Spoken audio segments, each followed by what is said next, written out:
నమస్కారం అండి. నా పేరు డాక్టర్ శ్రీరామ్. సైట్ ఒకవేళ కళ్ళజోడు పెట్టుకుంటే తగ్గుతుంది, పెట్టుకోకపోతే ఎక్కుతుంది, ఏ డైట్ ఫాలో అయితే మంచిది మన కంటికి, ఇవన్నీ కొన్ని కామన్ క్వశ్చన్స్ నన్ను అడిగేది పేషెంట్స్. సో పిల్లల్లో జనరల్లీ 5వ ఏట 6వ ఏట తర్వాత కంటి చెకప్కి జనరల్గా రావడం జరుగుతుంది. స్కూల్లో అంటారు, మీ బాబు సరిగా బోర్డు చూడట్లేదండి, సరిగా రాయట్లేదు, తప్పులు రాస్తున్నారని.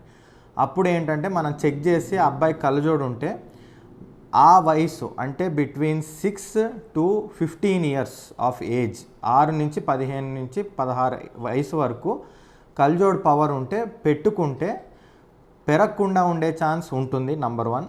నంబర్ 2, ఆ ఏజ్లో పెట్టుకోకపోతే అధికంగా పెరిగే ఛాన్స్ కూడా ఉంటుంది. సో కళ్ళజోడు పెట్టుకోవడం వాళ్ళకి మ్యాండేటరీ. ఇంకా పిల్లల్లో డైట్ చాలా ఇంపార్టెంట్. ఎందుకంటే జనరల్గా పిల్లాడు పెరుగుతూ ఉంటే ఎలా అయితే డైట్ ఇంపార్టెంటో కంటి డెవలప్మెంట్కి కూడా ఇంపార్టెంట్ డైట్. అది టిల్ 1 ఏజ్ అంటే 18-19 వరకు. దాని తర్వాత అడల్ట్స్లో ఇప్పుడు కొంతమందికి 20వ ఏట వస్తుంది, 22వ ఏట వస్తుంది. వీళ్ళందరికీ ఏంటంటే ఎక్కువగా స్క్రీన్ టైము, ఎక్కువగా లేకపోతే కన్ను రబ్ చేయడము, ఇట్లాంటివి కండిషన్స్ వల్ల రావచ్చు. లేదా లేట్గా కొంతమందికి రావచ్చు. స్పెసిఫిక్ రీజన్ ఏం లేదు, లేట్గా కళ్ళజోడు వస్తే వాళ్ళకి ఏంటంటే కళ్ళజోడు పెట్టుకుంటే అలా మెయింటైన్ అయ్యే ఛాన్స్ ఉంది.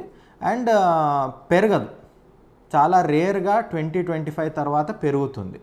సో కట్ ఆఫ్ ఈస్ 22-23కి చాలా మటుకు స్టేబుల్ అయిపోతుంది కళ్ళ పవర్.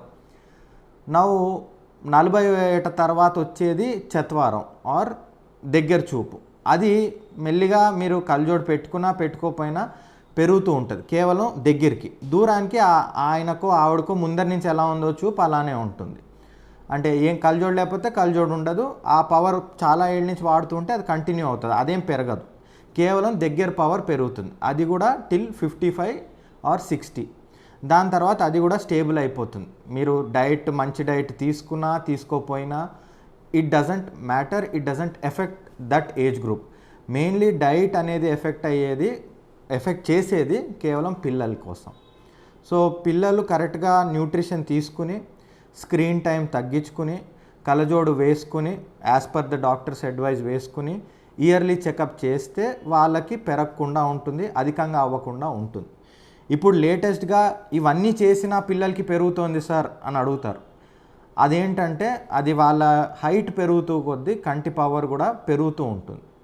జెనెటిక్ ఫ్యాక్టర్స్ అంటే అమ్మకైనా నాన్నకైనా ఉంటే కూడా అది ఇన్ఫ్లుయెన్స్ చేసి పెరుగుతూ ఉంటుంది. ఇవన్నీ మనం కంట్రోల్లో లేవు. బట్ ది అదర్స్ ఏవైతే మన కంట్రోల్లో ఉన్నాయో అది నంబర్ 1 డైట్, నంబర్ 2 కంటిన్యూస్ కళ్ళజోడు వేసుకోవడము as per doctor's advice, number 3 screen time అనేది అస్సలు వీలంత మటుకు as low or as minimal as possible పెడితే మంచిది. Especially between 7 to 12 years of age. దీంతో ఏమవుతుందంటే పిల్లాడికి అధికంగా పవర్ పెరగదు, వేరే విషయాల వల్ల పెరగచ్చు. దానికి ప్రస్తుతానికి ఒక మందు కూడా ఉంది, రోజు రాత్రి వేసుకునే మందు. అది as per your doctors advice ప్రతి 6 నెలలు చెక్ చేసినప్పుడు ఆయన ప్రిస్క్రైబ్ చేస్తే కానీ మీరు అది తీసుకోవడానికి లేదు. ఫుడ్ గురించి వచ్చేసరికి పిల్లలకి ఏం పెడితే మంచిది, లేకపోతే మనం ఏం తీసుకుంటే మంచిది మన కంటి సైట్కి అని అడుగుతారు. So if you are a vegetarian, మనకి జనరల్గా బీట్రూట్ అండ్ క్యారెట్, స్పినాచ్ అంటే 3 గ్రీన్ లీఫీ వెజిటబుల్స్, ఆకుకూరలు, క్యారెట్, బీట్రూట్ మన ఇంపార్టెన్స్ ఇవ్వాలి. అంటే అట్లీస్ట్ వారానికి 3 సార్లు ఇవి తీసుకోవడం. నాన్ వెజిటేరియన్ అయితే మీరు ఫిష్ వారానికి ఒకసారన్నా 2 వారాలకు ఒకసారన్నా తీసుకోవచ్చు. అండ్ రోజు ఎగ్ అనేది if you are again non veg తినే వాళ్ళైతే ఎగ్ తీసుకోవడం బెటర్. వెజిటేరియన్లు అయితే వెజిటేబుల్స్కి, కలర్ఫుల్ వెజిటేబుల్స్కి స్టిక్ అయితే మంచిది.